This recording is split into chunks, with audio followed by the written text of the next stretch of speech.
So we're reading the Constitution 15 minutes at a time. And I had done Article 1, Section 9 in the last section. I'm sorry, we have these really bright lights behind us that I want to kill. Give me 1 second. Sorry, guys.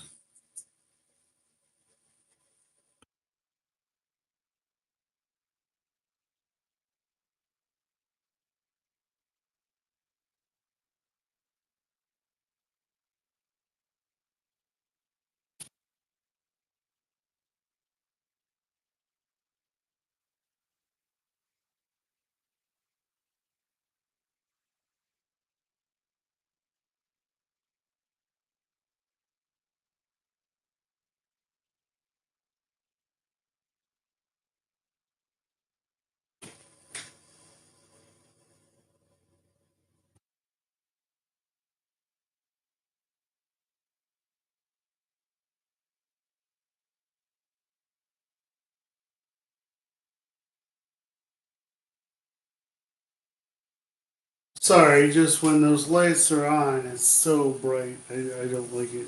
So I was just thinking when we read Article 1, Section 9 last time, and they talked about the portion where the bringing in of people that were enslaved and stopping that in 1908, it occurred to me that was a whole section of a bunch of different topics.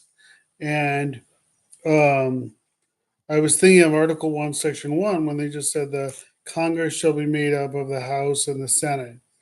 And they could have separated that out, but they didn't. And they made it all a part of a bunch of different sections. And they all pretty much had to do with economics. And so, again, that's just sort of a reflection. We can just kind of realize who we are, where we came from. Is that, the bringing in, pardon me, people that were enslaved, was put in a group of other economic issues. And I just wanted to acknowledge that. All right, give me one moment. Let's get to Article 1, Section 10. Let's see.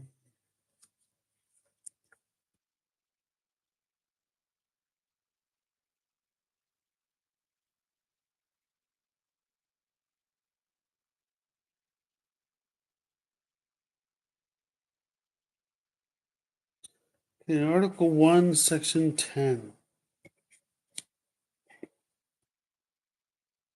No state shall enter into any treaty, alliance, or confederation, grant letters of marque and reprisal, coin money, emit bills of credit, make anything but gold and silver, coin, a tender in payment of debts, pass any bill of attainder, ex post facto law, or law requiring the obligation of contracts, or grant any title of nobility. So this section basically is saying that the federal government is going to run things, and we're not going to let the states do things. Every state make their own decision. Things are going to be run by the federal government. What I want to point out here is, as I keep saying, a lot of words in here I don't really know. A lot of people don't know. And I feel like people get intimidated by reading the Constitution because they're afraid I don't know these words. So I'm going to read that paragraph again. No state shall enter into any treaty, alliance, or confederation, grant letters of marque. I don't know what a letter of marque is. Um, and reprisal, coin money, emit bills of credit. I don't know what it means to emit a bill of credit, but okay, I think we have a pretty good idea what's going on there. Make anything but gold and silver, coin a tender in payment of debts.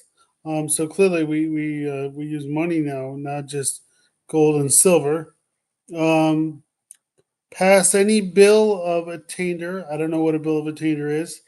ex post facto law. I think that's finding you guilty of something after making a law after you've already done it. Or law impairing the obligation of contracts or grant any title of nobility. So I just wanted to go over that to be like, you don't have to know every word in the Constitution. And if you don't understand it, it's okay not to understand some words. You have a pretty good idea what's going on there. It's like the federal government runs things, and states can't be making things up. So we want it to be a little less intimidating. So next paragraph: no state shall, without the consent of Congress, lay any imposts or duties on imposts or exports. I'm sorry, imports.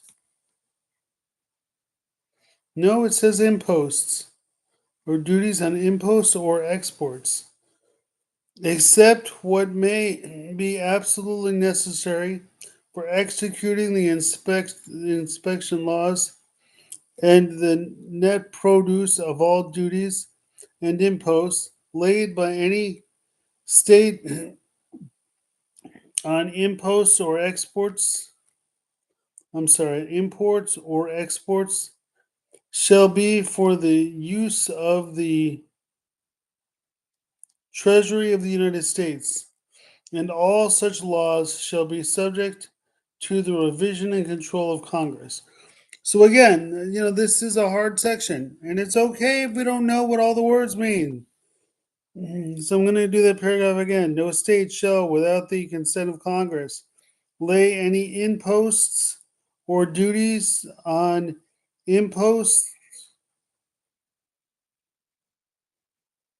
I think they're going with imposts and imports at different times, or exports, except what may be reasonably necessary for executing in its inspections laws and the net guidance of all duties and imposts laid by any state on imports or exports shall be for the use of the Treasury of the United States, and such laws shall be subject to the revision and control of Congress.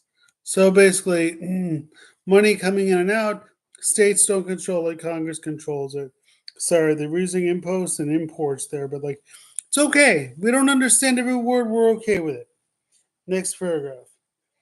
No state shall, without the consent of Congress, lay any duty of tonnage, keep troops or ships of war in time of peace, enter into any agreement or compact with another state, with a foreign power, or engage in war unless actually invaded, or in such imminent danger as will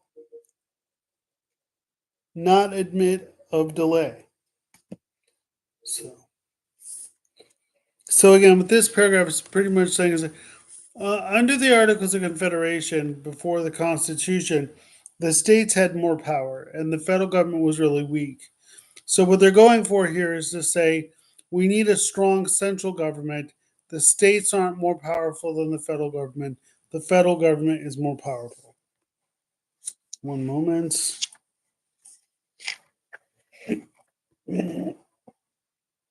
And that completes Article 1. So, Article 1 only had 10 sections, and that's all of it. So, again, we're trying to keep this short. And give me 1 second. Thank you.